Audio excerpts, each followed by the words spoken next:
Registry Matters is an independent production. The opinions and ideas here are those of the hosts. If you have problems with these thoughts, FYP.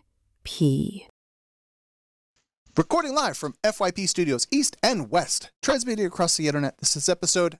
This time, Larry, I said it on in the show the other night. This episode is 357. I was confused at the conference. This is episode 357 of Registry Matters. Larry, it has been so long since we have spoken. How are you? Well, it was just yesterday, but I'm doing awesome. Well, I guess I mean in the context of recording a podcast, because I think we skipped the week before the conference and then you weren't at the conference. So it's been like forever since we've done this. I don't know if I remember how to press all the buttons the right way. Yeah, it was. I got to take 2 weeks off because of various things, and I was so happy for a vacation. When can we have the next 2 weeks off? John says no. Let's just go right for it. What are we doing tonight? Well, sad news. It's just gloom and doom for this episode. I don't know what happened to our attorney partner, Chance. I was not able to raise him this week. Oh. Uh-oh. But I'm hoping he didn't croak. But we have a special guest from Pennsylvania, John, which we'll be getting to him early on in the episode. He'll be walking us through some recent develops in their advocacy there in PA. And we have a new segment that's been invented for this episode, and we plan to continue it if the audience likes what we're doing. And we have 2 articles I'd like to cover from recent news that are tangentially related. And I received an angry email stating that I promised to explain why President Obama did not veto IML. So if time permits, I will try my best to answer that question again. Why didn't he veto it? People just keep writing about that, man. So, well, let us dive right in with John. So welcome, John. How are you tonight? I am doing fine, Andy. Much better than when we last saw each other when I was dying of COVID. You were not doing well. I couldn't hear you with the mask, and you were in bad shape. I'm glad you're feeling better. Are you all well now?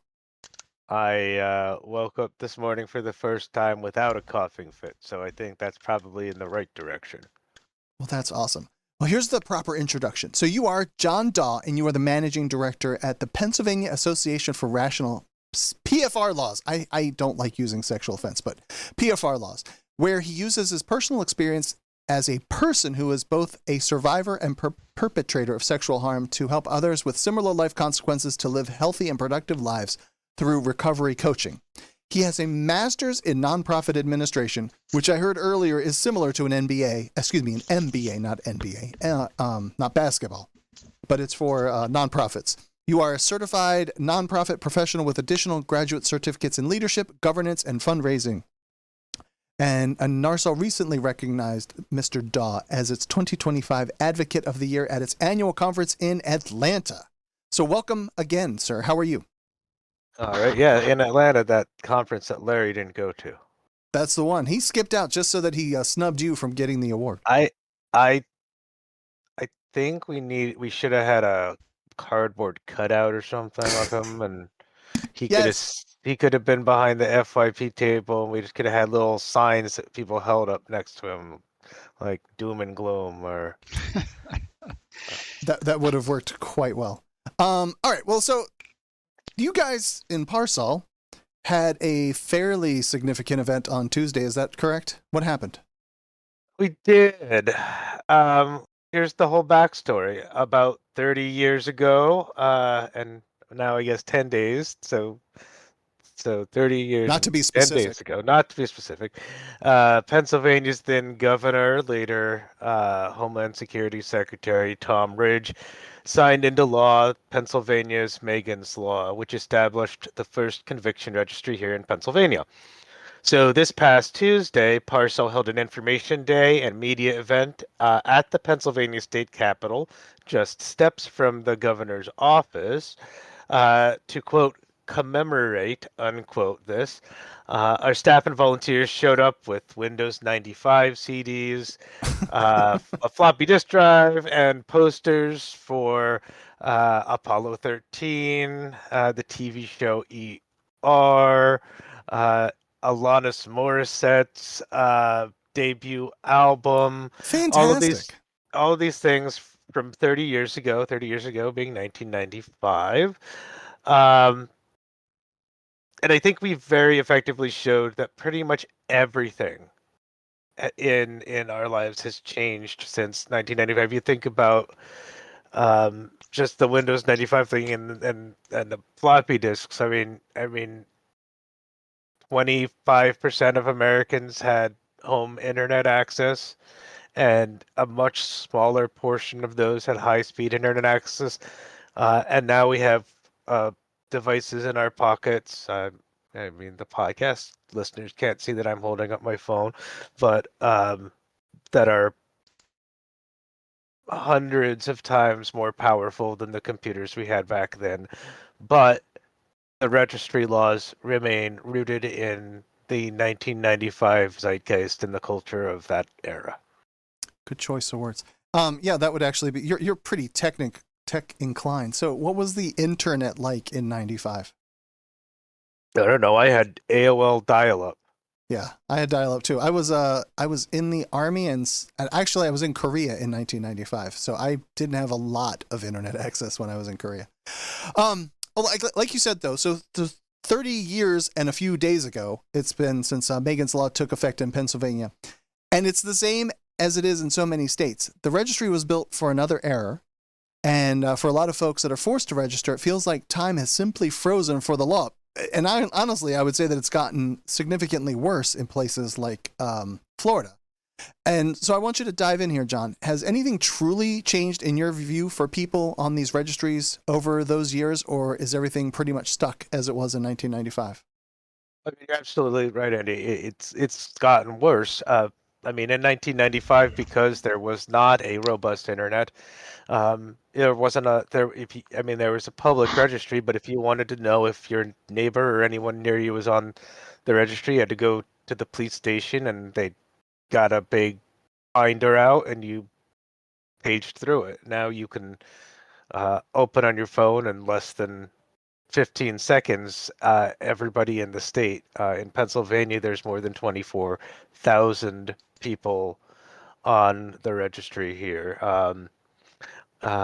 It still, I think, continues to be built on a perception of a misconception about risk.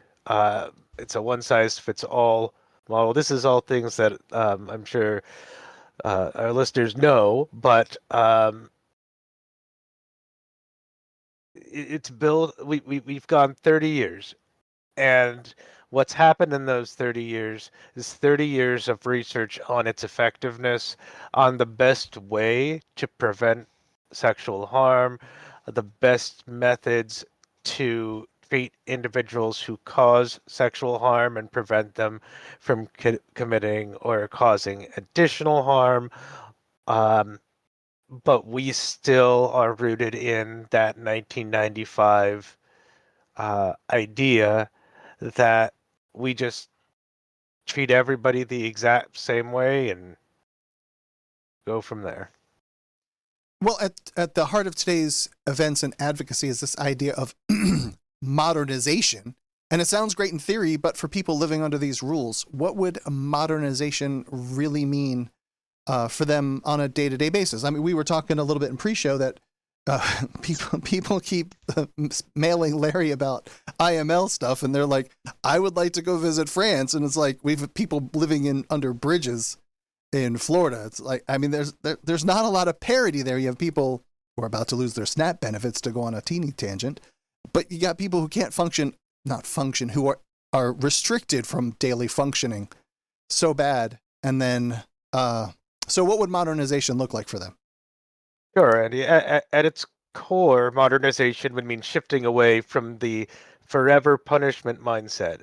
Would recognize that someone can actually change, and that things like treatment and supervision should count for something. Parsol has several proposals in the legislature right now to hopefully have bills introduced that would shift us to risk-based systems. Right now, no matter what your actual evaluated level of risk is in Pennsylvania, your registry status is set by the crime that you committed. Um, we know that that's a one-size-fits-all system, which doesn't work. Except there are 8 different registry tiers in Pennsylvania. 8, all with different requirements, all with different conditions. So it's kind of confusing for anyone. There are attorneys that have looked at me and said 8, and when I show them the list of them, they're like, "Oh yeah, hey, there are 8 here." I didn't know that there were 8. That's Yeah. kind of crazy, because they were talking about in Georgia of adding, maybe making it 5 levels or adding 5 to the existing 3. I can't remember which way it was, and I was like, what is that going to do? I don't see the point of having that many. It seems like, to me, I feel like I don't even know that low, medium, and high would make sense, because there isn't a lot of difference between low and medium if you look at it from like a tier 1 and a tier 2, or a level 1 and level 2. There's not a lot of difference. And once you go to level 3, then you're like forever monitored, lifetime GPS kind of thing. So there's 3 tier of those. There are 3 groups that have any method to petition to be removed from the registry, and that happens to people who are registered for life in some way or another, with some number of conditions or another, after 25 years on the registry with no slip-ups and no registration issues, nothing. As long as you have a perfect record after 25 years, you can apply to maybe petition to pay an attorney and go before a judge and pay court fees to maybe get off the registry. So we have a proposal in for that. We have a proposal in for what happens. I mean, you've been to Pennsylvania. There's a thing called snow here. So what happens what happens if you're supposed to register between January 31st and February 9th, and there's snowmageddon, and the governor declares a state of emergency and you can't register, um, but somehow during the snowmageddon, the police still can make it to your house and arrest you for failure to register? Or what happens if you get in a car accident or fall down the stairs and break both your legs and are tracked in a hospital room? And well, that's an interesting thing. I'd love to get Larry's take on that. My thought, kind of in a tongue-in-cheek way, is if you have seriously injured yourself and have a ton of medical bills, then let the state come arrest you and pay all your medical bills while you recover. But anyway, but we have a proposal in that would suspend registration requirements during periods like that. Um, and then we have a proposal in for people who are elderly, people who require long-term care in a nursing home. And I mean, I have parents that are elderly dealing with dementia issues. And so if someone on the registry can't remember their name, they're not going to remember to register, nor are they going to be able to get in a car, drive to state police barracks and register in person. So we have proposals for that as well. So there's a lot of things that could happen based on these 30 years. And now I think a lot of people, especially in our community, run up against this kind of question. How do we build broader support? A lot of advocates are on board, but the folks directly impacted are on board. But how do you reach everyone else, especially when politicians worry about being seen as, quote unquote, soft on crime? Because as Larry frequently says, if we do blah, blah, blah, we're going to unleash a tidal wave of crime. Do I have that right, Larry?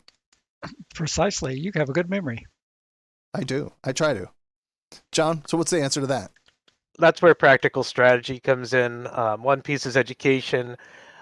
Most people don't realize that the registry covers tens of thousands of people. It catches an enormous range of cases. It is not based on actual risk. It's based on perceived risk, again, based on crime, not assessment. Um, people assume that the reoffense rates are high. They're not. They're the lowest reoffense rate of any tracked crime except a homicide or murder, and usually people who commit murder are not usually back out on the street to reoffend. Um, so education is a key. We do a lot of that. That was a big part of this event in Harrisburg. Is that Um, educating the politicians or the public? Both, absolutely both. Just anecdotal. This really cool thing happened during the speech. We had one of our elected officials, one of our state representatives, speaking, and another state representative who was walking by stopped, listened to the speech, and literally walked up onto the steps and stood with the crowd. So that was a really cool, spontaneous thing. Like you just need to start the conversation, and um, I think that that's a big component to it. The other component is we develop strategic relationships with people that you might not think we would, with treatment providers, with law enforcement, with other civil rights organizations. Um, Andy, you came up to PA for our conference Regional. last year, where the Yep. executive deputy attorney general of Pennsylvania at the time was our keynote speaker, and spoke about all of these issues and trauma and changing these laws and making them more fair and safe for everyone. So we develop a lot of relationships, and we work with other groups throughout the uh, country and in the Narsal family and in the um, national National Coalition Against Conviction Registries, to make sure that everyone is on the same page and telling the same story and using the same language, so we can build that support. So let's talk, I guess, more specifically about Pennsylvania a little bit. Does Pennsylvania have lifetime registry for everybody or anybody? Yes, yes. Of the 8 tiers, 4 of them are lifetime. Jeepers. And so the question, this would almost be a question that you would ask a politician maybe, is why should a registry be for life? So what would your take? What would that be? What would your take be for that? I think the answer, and I try not to say this because I don't want to reinforce the wrong idea. So I'll put out there that this is completely incorrect. That they feel that once somebody um, makes one decision or one choice in their life, they are going to continue to make the same choice for the rest of their lives, no matter um, the circumstances, no matter their age, their experience, their treatment, their situation. They're always going to go back and commit the same offense or make that same decision. And so that's why advocates for lifetime registry would say we need that. We know from dozens of researchers over the last 30 years that is not the case. Um, we know that Dr. Carl Hansen has um, written extensively on the desistance threshold, which states that at some point, because people who commit sexual harm are required to do supervision, treatment, etc., that at some point, um, typically between 8 to 13 years from their their release, they're actually at a lower risk of committing sexual harm or committing a crime than the general public. So, but people are driven by fear and myth and not rationality and facts. I think you can point to politics in general that people are afraid of the other team being elected, and that's what prompts them to vote for who they vote for. It's just my own personal feeling there. So you guys have built, in my opinion, in a fairly short-ish, 5-ish or so years period of time, possibly one of the best organizations within the NARSOL umbrella. How would you turn this into something that can be replicated at individual states? What are the steps that you guys in Pennsylvania have taken to build these relationships that we could move this into even a national kind of conversation or at individual state levels to make changes?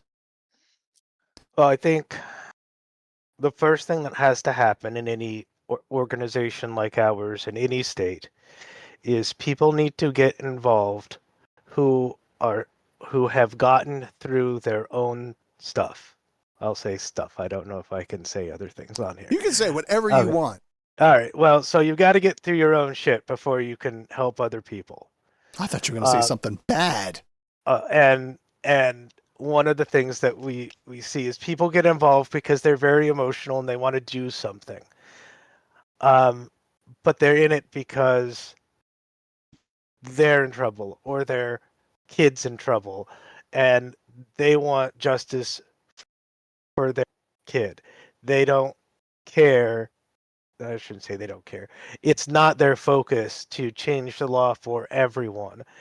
Yep. It's that, and so we need to get people involved, and this is where getting to people. There's the phrase, we need to meet people where they are, right? Sure. Well, we need to meet people a couple steps ahead of where they are. So we need where they are, where they're going to be, where we want them to be. Because we want them to get through that, and eventually it becomes a more holistic, globally pointed goal.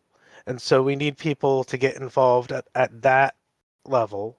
And I think that NARSOL, NCACR, all of the organizations are really doing work now that will be helpful to get everyone on the same page, so that we can learn from each other. I am happy to have conversations with anyone, any of the state leaders on how we did this event.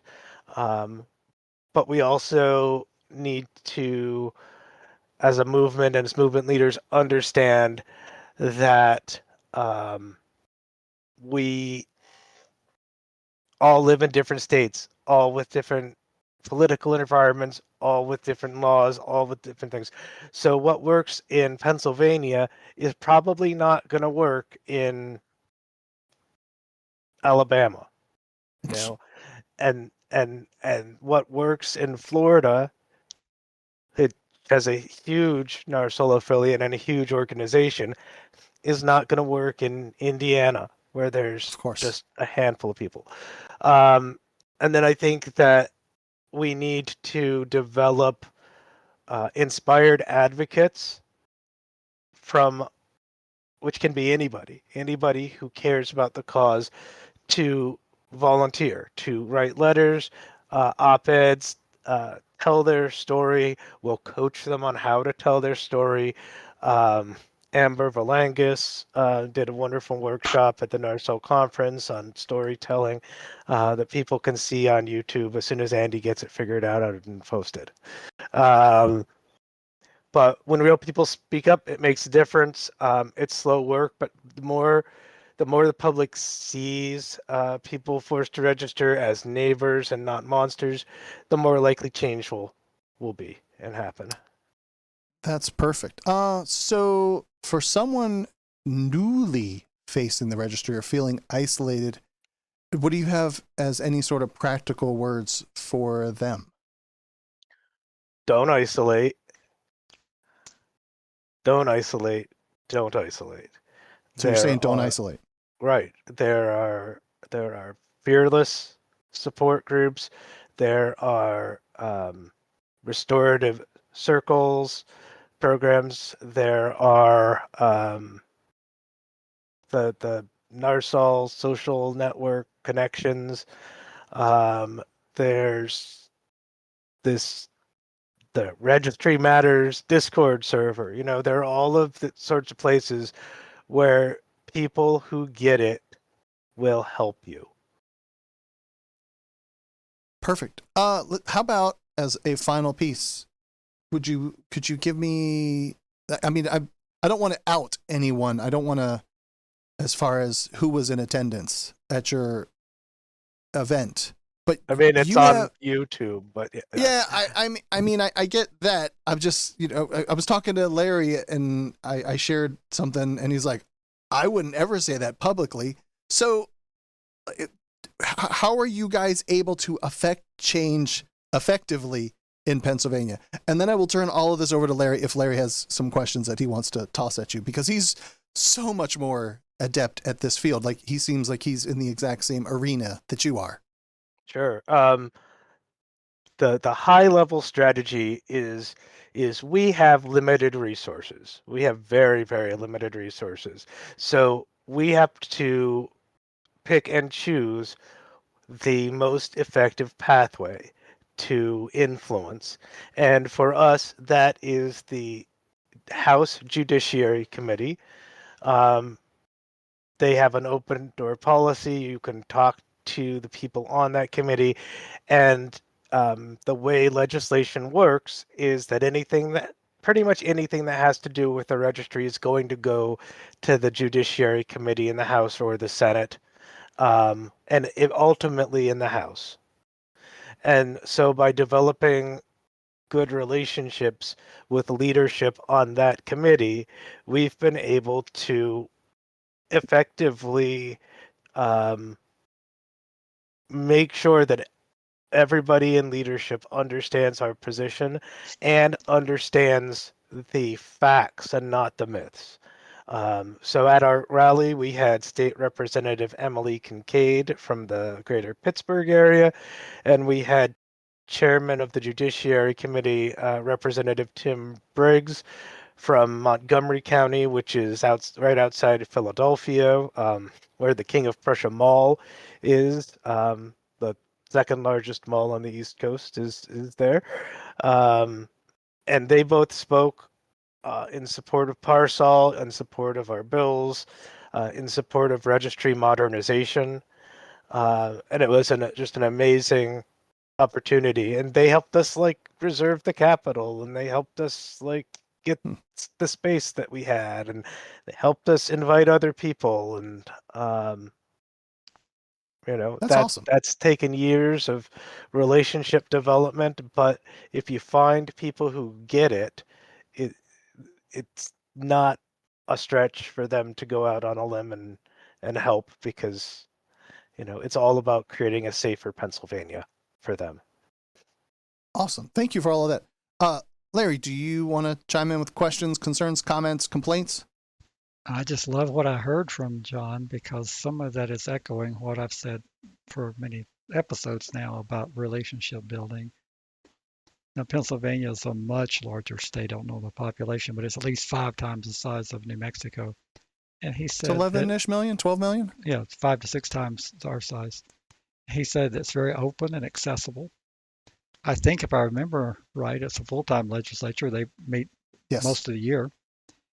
So, and they receive a much greater resource of staffing support, and they get a salary that our state doesn't pay. And amazingly, even with all that, he can still do exactly what I tell people when they say, well, it works in New Mexico because you people are out in the boonies, but it wouldn't work here. Well, it is working there. Right, John? It is working there. Yeah, You have we have the largest full-time legislature in the country. And despite that, you're able to go in and do the very same things I do here. And I just really commend you for what you guys are doing. I would probably be a little bit more secretive about what I do because I don't want my adversaries knowing who I have relations with and who they can smear in the next election cycle. But as far as what I see and hear, you guys are making extraordinary progress, and I'm pleased with it. Very good. John, as always, man, thank you so much for coming on. You can stick around and chime in if you want to on these other segments. If you have any other obligations to be anywhere, you feel free to go attend them if you need to. Well, thanks for having me, fellas. I am going to hop over to another event, but I'll probably be back. I'm just going to mute this here, and I'll pop back over in a little bit. Very good. Thanks, my friend. Talk to you soon. Bye-bye. Let me make a configuration change here. Did you want to do the Obama veto question now or later? Oh, well, we can totally put that in. I'm totally okay with that. It didn't fit with the way that the script was laid out at that particular point, so that's why I dumped it out of there. Are you a first-time listener of Registry Matters? Well, then make us a part of your daily routine and subscribe today. Just search for Registry Matters through your favorite podcast app, hit the subscribe button, and you're off to the races. You can now enjoy hours of sarcasm and snark from Andy and Larry on a weekly basis. Oh, and there's some excellent information thrown in there too. Subscribing also encourages others of you people to get on the bandwagon and become regular Registry Matters listeners. So what are you waiting for? Subscribe to Registry Matters right now. Help us keep fighting and continue to say FYP.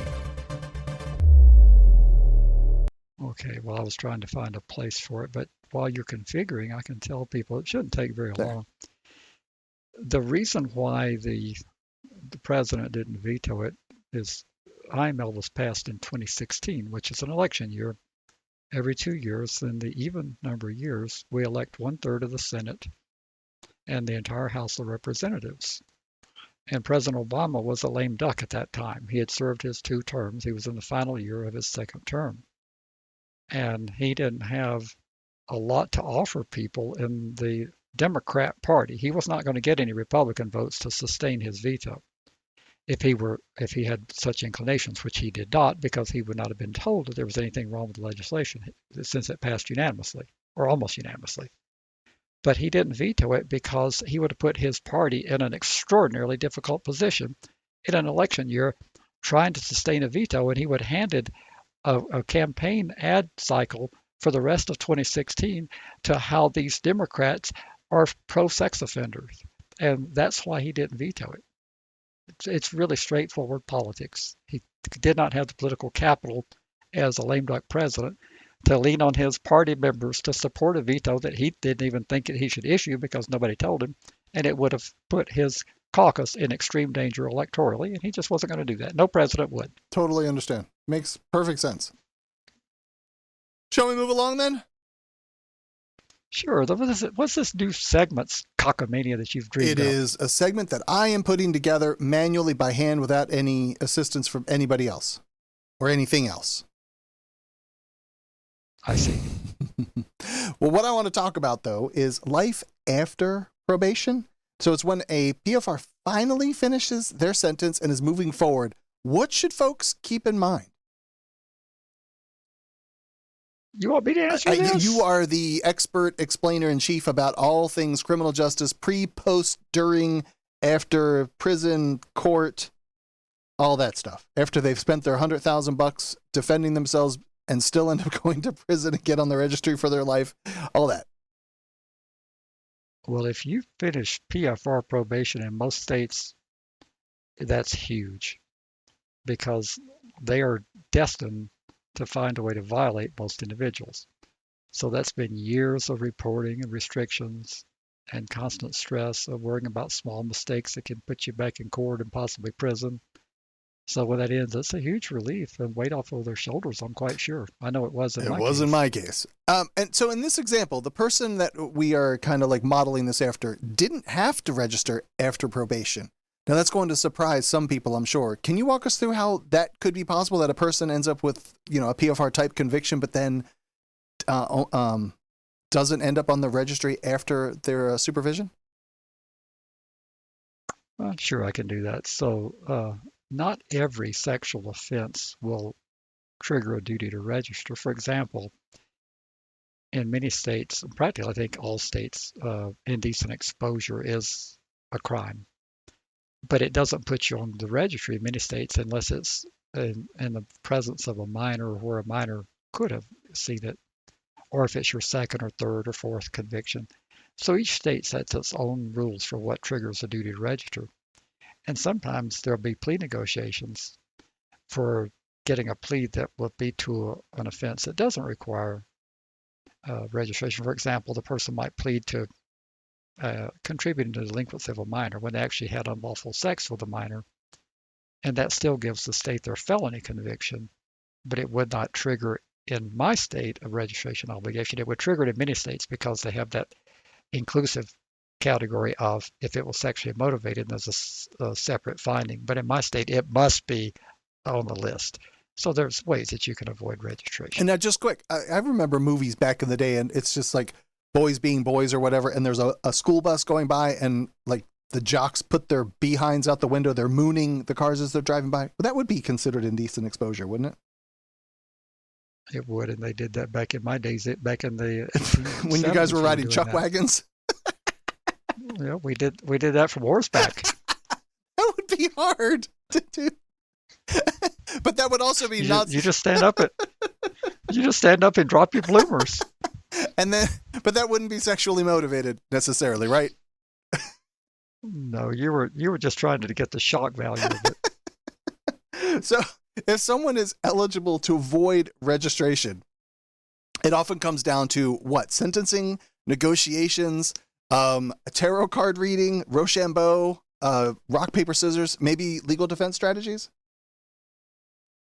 Well, it can be most of everything you mentioned there. Early advocacy can really matter when a person gets arrested. If they get lawyered up with the right lawyer and they get in treatment and they recognize they have a problem and that they're dealing with the problem, sometimes there can be a rational prosecutor and they offer a non-registrable misdemeanor, or the judge has some discretion in not ordering registration. In other cases, like I mentioned, people plead to a lesser charge, maybe a felony level, but it's not a duty to register type offense. And people should always make sure that they have a good lawyer if you're charged with a PFR type of offense. Now, so here you go again. So you say people should always have a good lawyer. How does one know if they have a good lawyer or not? It's very simple. You call me. Okay. So for anyone struggling through their probation right now or waiting to see if they'll get registration, it's not always black and white. They should call you? Is that what you're saying? Well, not just tongue in cheek, but it's really hard. It's like me trying to find a good medical provider. I had one of my dearest friends refer me to a podiatrist that I thought was the biggest quack I'd ever run into. And she swore by him she'd go into him for 25 years. And thankfully, he just announced a couple of days ago he's retiring. But it's really difficult. And I can arm you with questions like I did with you personally several years ago. And you can tell when you've got a good lawyer when they can answer those questions, or when they tell you to butt out, it's their business, which I think one of the lawyers told you that. He was not a fan of me challenging him. He was not. He didn't think he needed to be explaining anything to you. He was not a fan. I mean, I sat in the office when he called the prosecutor, the DA. And I mean, it was just very strange. But anytime I was trying to, I guess, Larry him is the way I'll word it. Just ask like strategy, challenge anything that I knew about the law that was different than what he was. He was like, you don't like lawyers, do you? No, not really. So, well, but this is essential that you do these things with attorneys. A good professional, when when I was dealing with my air conditioner this spring, you remember I had, I think, 2 or 3 different companies wanted to sell me a $10,000 system, and I knew just enough to know that I didn't need that. And I ended up getting it fixed for $600 because it was a condensing fan that had gone out, but they wanted to sell me a new system. They told me all these dreadful stories about it. It was R22 system. And they said, you can't get Freon. I said, well, I don't need any. It's not leaking. Where would the Freon go? Right. It's like, But so there's an undercurrent to this that I noticed in this conversation, the story that I was reading. The person's personal transformation, both mental health and relationship. How does that fit? Does that fit into the equation of when you're getting off of probation? I think so. I think it's significant. The registrant community, understandably, can be focused mostly on laws, but so much of surviving and thriving after probation is also your mental health. Many people like me have OCD, and they're dealing with. I'm not dealing with the addiction that I know of, but you've lost your support system. You're working on rebuilding that, and the daily work of going into a job setting where people know, and or even though you're not registered, oftentimes when you're under supervision, your employer was visited and had to sign a form saying they knew what you're under supervision for, and all of a sudden that gets out of the workplace. All that stuff causes a lot of stress. Absolutely. And the story mentioned leaving a domestic violence situation. And that stuck out to me too. Any practical advice on rebuilding social support when coming out of probation and difficult circumstances? Oh boy, I think I'm the worst person to ask this question.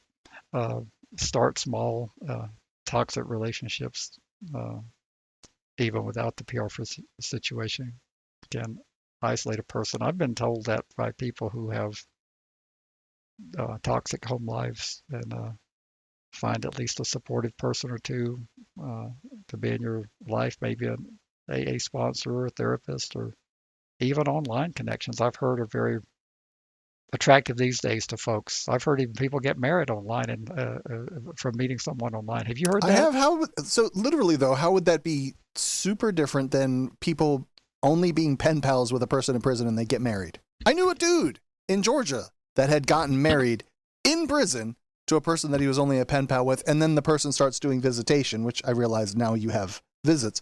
But like, you got married in prison, which seems to me feels really bizarre. I've heard of that, and also seek professional help from a qualified mental health professional. And again, I don't know how you identify that qualified person, but well, let's talk about identity too. Some people say, thank you for telling your story. There's power in telling your story, right? And let me go back one step on this, because we talk about this pretty regularly. Like, I'm not saying I don't care about your story, but your story is the same or very, very similar to that person, that person, that person, that person, that person. And all of us are dealing with the same shitty laws. So it doesn't matter, because we need to help everybody, and all of whatever it is, the rising tide lifts all boats, whatever that expression is. So I don't really super care about people's stories, but there is power in telling it under certain circumstances. I agree. And for many, the shame and secrecy are shackles. And when you share your journey, that removes some of that. It helps others to see hope and find hope. But always practice safety. No full names, no doxing. Just speak from your experience and help others. But don't put yourself at too much risk. And one comment in the thread asked, how do you avoid registration? And practically speaking, should folks be asking their attorneys about post-sentence possibilities, even if they're already well into their case?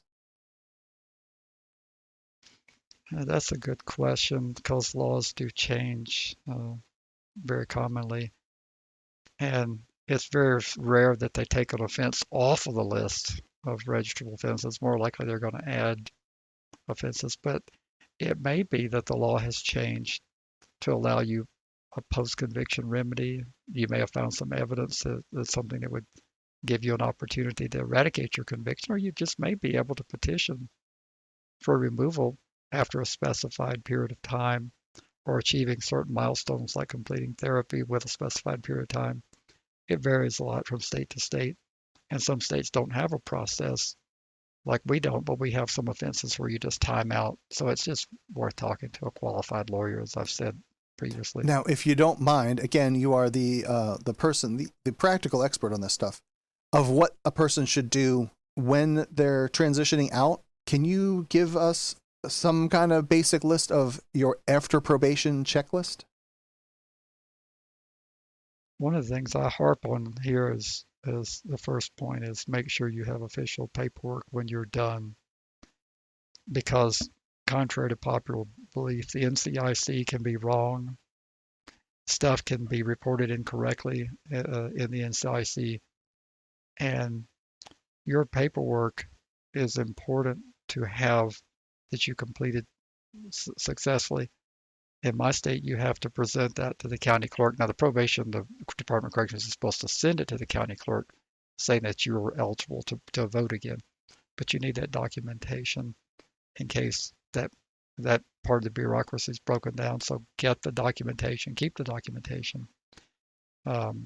If you're not required to register, make sure I tell people keep those letters in multiple copies and locations. So, that confirm your registration or lack thereof requirement. If you're in one of those states where you have to have PFR specific IDs, update those things. Get that PFR information off of your ID card. Your Social Security shouldn't be a problem for a registration as long as you're not in prison. If you're in prison, notify Social Security when you're out because they won't pay you while you're in. So, if you've been lacking on medical care, catch up on your medical care, reconnect with people you deem safe. But really, most importantly, focus on stability, stable employment, stable housing, which will still be problematic with a criminal record even when you're off supervision, because we don't eradicate criminal records very easily in this country. And equally important, become a voter. There's a couple states that don't bar you from voting while you're serving your sentence, but most do. But almost all states permit you to return to the voter rolls after conviction, after you've served your sentence. And so know your rights to vote and vote if you can. So do you think there are any surprises that people could expect? Like, you're not under probation anymore, but... Sure, even when you're off paper, you still face the consequences of background checks identifying that you have convictions. Those background checks can result in denial of housing, denial of employment.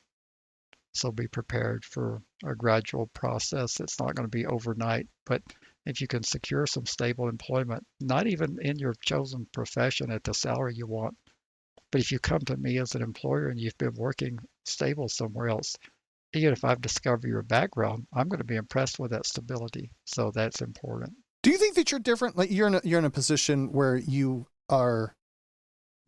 see people that are down on their luck and you offer to help them. Do you think that employers generally see things that way, and you're the anomaly, or do you think generally employers are compassionate? That's hard to say because employers are looking out for their interest. And when you're trying to run a business, you don't have but so much capacity to solve people's personal problems. But I think from my decades in the workforce, most employers that I've worked for do care about you as an individual. You're not just a number. So I think that I'm not that much of an anomaly, but maybe I am. I just don't realize it. And I love that you mentioned hope earlier. The original conversation closed with "you're worth it" from another person in the thread. Now, for a lot of folks in our audience, that encouragement is rare. What's your final word on that topic there? Well, when people have made an awful decision and then the world tells them they're worthless, that's hard to deal with. But first of all, there are no saints on their planet Earth that I'm aware of. But whether anyone's done, what they've been through, there's always the possibility of growing, surviving, improving, and doing good things. So find what gives you hope and move forward in life. I tell people, quit dwelling on the past. You're off supervision. Go out and find a new career, even if you have to change careers. If you're not as old as I am, you can start doing something new, even if you're not allowed back in your previous profession. Very well. That's well said. So let's recap. So finishing probation obviously is a super huge win milestone for someone.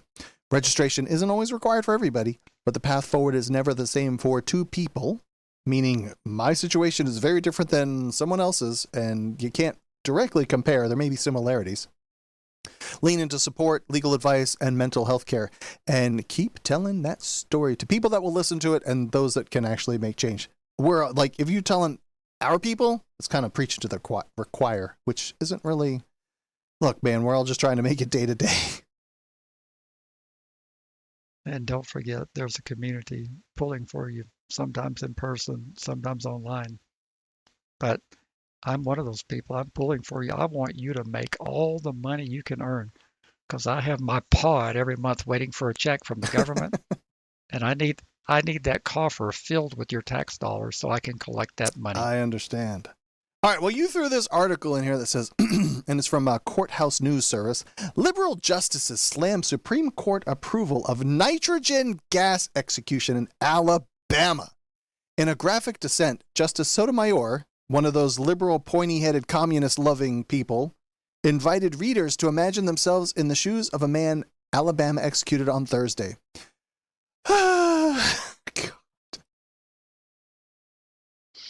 So, well, and I put this in here because the expansion of the death penalty is underway around the country, and the gruesome way that states are executing people.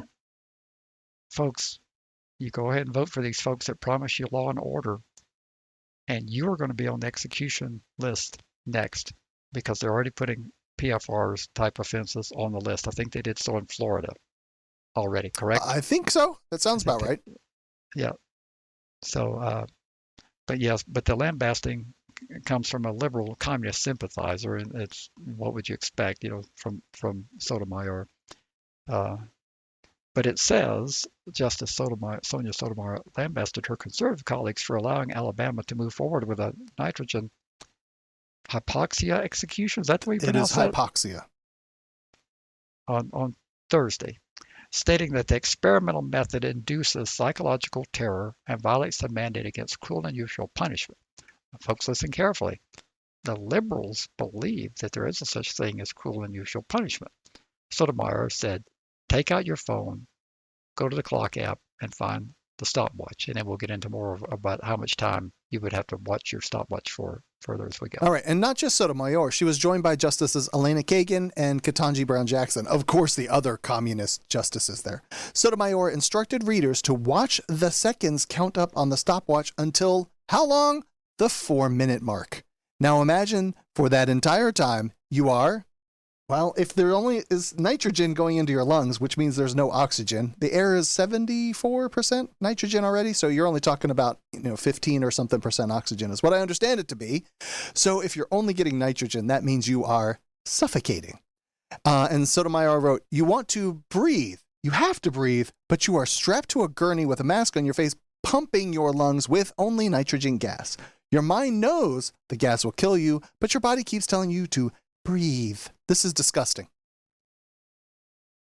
Yes, and the majority of execution stays that the Supreme Court looks at do not generally elicit public dissents, because they get these last-minute requests all the time, let alone detailed descriptions of the planned execution. But Sotomayor offered a graphic picture of Alabama's execution of Anthony Boyd, which the Supreme Court refused to block, to chronicle what she said was a form of cruel and unusual punishment. Now, did Boyd have any sort of peculiar request? Peculiar request? He did. Boyd asked for the barest form of mercy. He wanted to die by firing squad, which would kill him in seconds rather than a torturous suffocation lasting up to 4 minutes.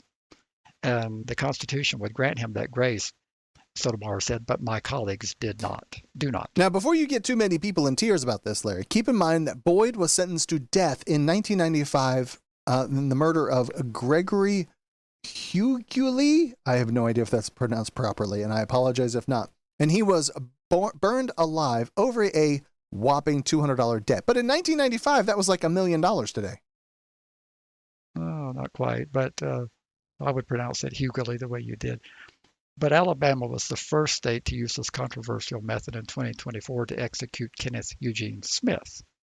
Similarly, the Supreme Court refused to stop Smith's execution from moving forward against the dissent of the three liberal pointy heads, communist sympathizers. Then Sotomayor described nitrogen hypoxia executions as experiments on human life. She said the court knows what will happen. Now, you know how we got here, right? I'm going to take a little detour because I don't know if it was the United States was ever a manufacturer of the concoction, but the other countries have decided that they are not going to be participants in executing people, so they won't release it and sell it to the United States. So the United States is then forced to figure out a different way to nuke people, and this is what we've come up with. Correct. All right. So isn't dying this way, wouldn't that be considered cruel and unusual punishment? No, not according to the conservative wing of the court, and that's what I keep telling people when they say, isn't the registry cruel and unusual punishment? If you will allow this to happen in America, how the hell can you say the registry comes close to this? Right. But anyway, Sotomayor wrote, for 2 to 4 minutes, Boyd will remain unconscious while the state of Alabama kills him in this way. Conscious, not unconscious. Conscious, excuse me. She said when the gas starts flowing, he will immediately convulse. He will gasp for air. He will thrash violently against the restraints holding him in place as he experiences the intense psychological torment until he finally loses consciousness. Just short of 20 minutes later, Boyd will be declared dead. And this is not cruel and unusual punishment. The registry never will be under this type of court. Alabama and Louisiana are the only states that use nitrogen hypoxia, executing a total of 7 people with this method. Alabama started using the method after a slew of botched lethal injection executions. When Smith was executed, witnesses said he convulsed for around 4 minutes like watching someone drown without water. And according to Alabama, Smith's convulsions were due to him holding his breath and fighting the execution process. Well, they're probably right. Sure. But he couldn't hold it for so long. But Sotomayor said subsequent nitrogen hypoxia executions had similar results. Sotomayor said Carrie Dale Grayson, Demetrius Frazier, Gregory Hunt, and Gregory West, all executed by nitrogen hypoxia, had similar experiences. It's interesting that Boyd elected an alternative execution method, death by firing squad, but Alabama rejected his request. It's probably too expensive, Larry, to get, I don't know, a dozen or whatever bullets to do it. The lower courts refused to force the state's hand, finding that distress was an unavoidable consequence of capital punishment. They did say that. Sotomayor had a response. She said there's a significant constitutional difference between 3 to 6 seconds of physical pain and terror of 2 to 7 minutes of conscious suffocation with its associated psychological pain and terror. Sotomayor said that the courts must weigh the associated pain and different execution methods, even though the process could be deeply troubling. Now, I vaguely remember when the Supreme Court, when a bunch of the damn liberals back in 73 had declared the death penalty unconstitutional, and states started passing new death penalty laws. Georgia was among the first. Utah did, I think in 1976. You can Google me, see if I'm right. They executed Gary Gilmore. I think, and they used a firing squad. He wanted that way, and I think if I remember right, Utah honored his request to give him the bullet. Sotomayor went on to say that allowing the nitrogen hypoxia experiment to continue despite mounting and unbroken evidence that it violates the Constitution by inflicting unnecessary suffering fails to protect the dignity of the nation we have been, the nation we are, and the nation we aspire to be. I would say the better description of the nation that we used to be. The conservative majority did not explain its decision to deny Boyd's execution stay request. But Alabama Attorney General Steve Marshall countered Boyd's arguments by stating that the victim was not given the opportunity to delay his death, which would be true. Alabama remains steadfast in its commitment to uphold the law and deliver justice for victims and their families. This is your Attorney General Remember, I think we got a clip for it, I think, about Alabama. Do you want to run that right now? I think I got that right here. Run by the strangest collection of misfits, Looney Tunes, since the advent of the Third Reich.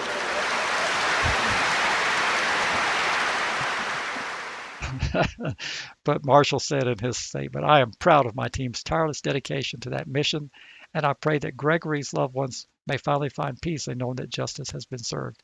If you call that justice, okay, Attorney General. All right, well, let's quickly move over to this final segment so that we have an equal bashing session. You have the story, and it's called How a Maryland Prisoner Died an Excruciating Death from Dehydration. So we went from suffocation to dehydration. And it begins on July 5th, 2023. An officer working at the Western Correctional Institute noted in his logbook that Lamont Mealy, housed in an isolation cell without even toiletries, appeared to need help, according to filings in the Baltimore County Circuit Court. The officer later told investigators that Mealy looked dazed and was unresponsive at the time. He notified a sergeant who did not get medical attention for Mealy, even though an IV at that point would have saved his life. The filing said, now hours later, Mealy, 52, was dead. This is just horrible. It is indeed. And the medical examiner's office concluded that the cause of death was dehydration. Per report, Mr. Mealy had a history of schizophrenia and bipolar disorder. The medical examiner's report said he was found in his single-person cell with fecal matter in and around his mouth. The medical examiner office ruled the manner of death an accident.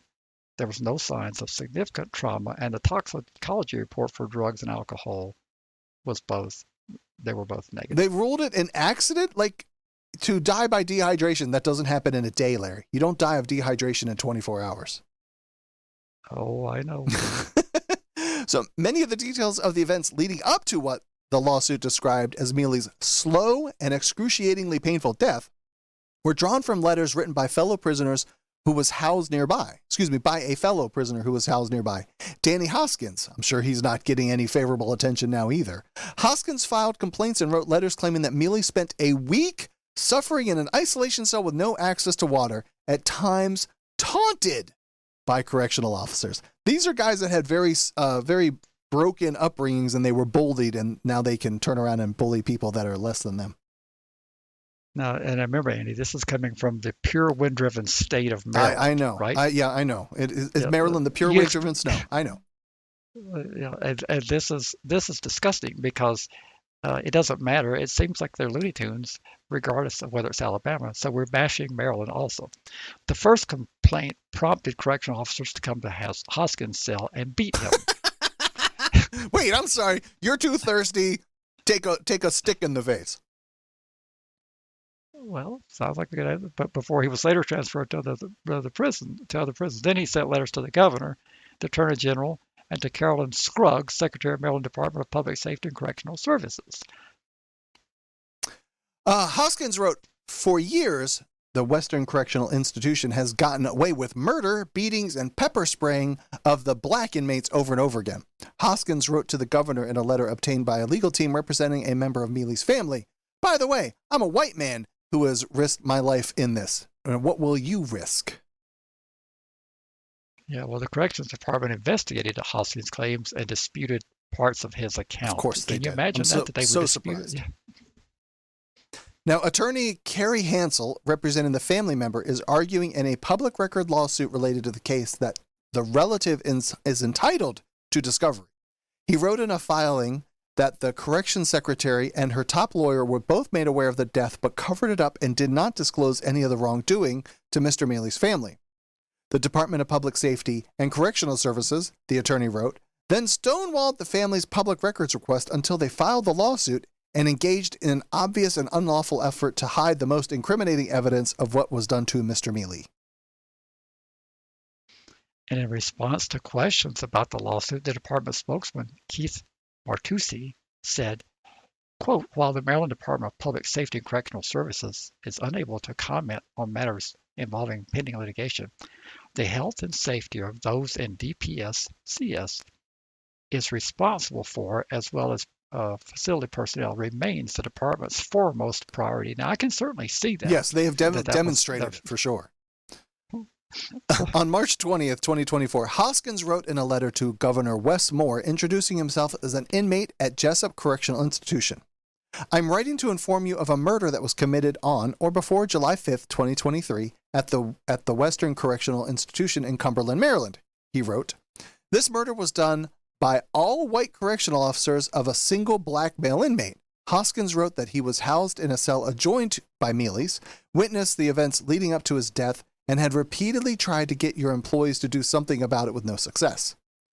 Though he did not know Mealy's name, he described seeing correctional officers lead him to the isolation cell.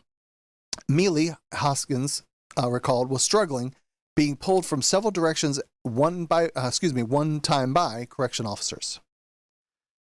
Yeah, and here's what gets really juicy. Hoskins also wrote that Mealy was placed in the cell by two officers who were not wearing name badges or rank insignia, which is kind of uncommon. Would you agree? I would, until you go talk about the ICE officers running around these days. And they went directly into the closet between cells 1 and 2 on Unit 4B and turned the water off to the cell. Well, that's so he can't flush his drugs down the toilet. So on July 2nd, 2023, the same two officers who cut the water off stood in front of 4B2 and asked, "Are you thirsty? Are you thirsty?" And the inmate asked several times, water, and the officers merely laughed and exited the tier, according to this accusation from Mr. Hoskins. Hansel, the family's attorney, described this as an 8-day period of torture during which the prisoner was denied toilet paper, soap, deodorant, towels, and a toothbrush. Hansel wrote that video evidence from the day of Mealy's death shows that officers performed about half the required checks on his cell, approximately once an hour as opposed to every half hour. That's special. Yeah, and this is one of the reasons why I feel so strongly at NARSL while I'm handling the mail. I don't believe everything that every inmate writes to us. You'd be a fool to do that. But I try to take as broad an action as I can when these type of accusations are made, and people laugh at me. But I say, look, folks, if we don't take these people are in an isolated world where no one has access to them from the outside, except for when they're granted access, and they tell us stuff, and everybody ignores them as if it's made up, which some of the stuff is made up, but we don't know. And it would be the same thing as like in 1963 when the Supreme Court received the handwritten petition from Clarence Gideon, scribbled out on legal paper and sent to them. If they had had that attitude, when we receive letters, we have the duty to try to do the best we can to figure out if the person is crazy, hallucinating, or if they're making true accusations, because hopefully intervention can happen. And everything broke down in this case. Every single check and balance broke down. Well, what is a check, though? I mean, sure, the officers are supposed to be almost that entire check and balance. There's nobody else that's like an independent auditor to go by the cells and check on people. And if there is, they'll certainly go shuffle you around from dorm to dorm to make sure that you're not where they are looking at that time. Well, I would like to think that I haven't served time in a state prison or a federal prison, but I'd like to think when you have medical needs, when you can put in a kite or some sort of request and a medical officer would review you. Is it that bad that you can't get any attention from medical, period? If you're in an isolation cell, if you're like in PC, whatever, how does your letter get out? You can't just like hit a button in the dorm and summon someone like you're in a old age home where you have like the help I've fallen I can't get up button. Oh, I know that, but that's what I'm saying, checks and balances. I'm assuming that if I'm running a prison, I'm going to have oversight. I'm going to have someone in charge of monitoring my staff. I'm going to have someone who's making sure that shit like this doesn't happen. And if something like this happens, heads are going to roll. Because we're not in the business of killing people. We're in the business of housing people. This is going to roll away just like Freddie Gray and all those other people that end up in police custody and die. Probably, but that's not the way I would like to think of how things should work. And my goal is to try to make things work better. That's why I respond when we get letters from prisoners that are saying horrible things are happening. I've got one writing from Texas saying that he's a former police officer, and he's saying that they're manipulating his food and putting drugs in his food and all sorts of things to him. I don't know if he's crazy or not, It'd be really hard but to I've tell. sent it to the people in Texas saying, "Have you heard from this guy? Can you get somebody to check on him and find out if he's crazy or if this is possibly true? Because if you're an ex-cop, you're probably not very popular in prison. I wouldn't think." I wouldn't guess so. They'd probably put you in a special prison too. So Someone asked, I don't know the answer to this, but isn't the prison system sort of like the police? Isn't their oversight internal? yes, So that's they're the sad thing about it. They monitor themselves. yeah, so that doesn't sound very effective way of monitoring. All right, well that was a pretty. You want to talk about doom and gloom, Larry? You achieved new heights. Well, thank you so much. Thank you so much. I know that's what you aspire to do. All right. Well, head over to registrymatters.co for show notes and links to more doom and gloom. Email registrymatterscast@gmail.com.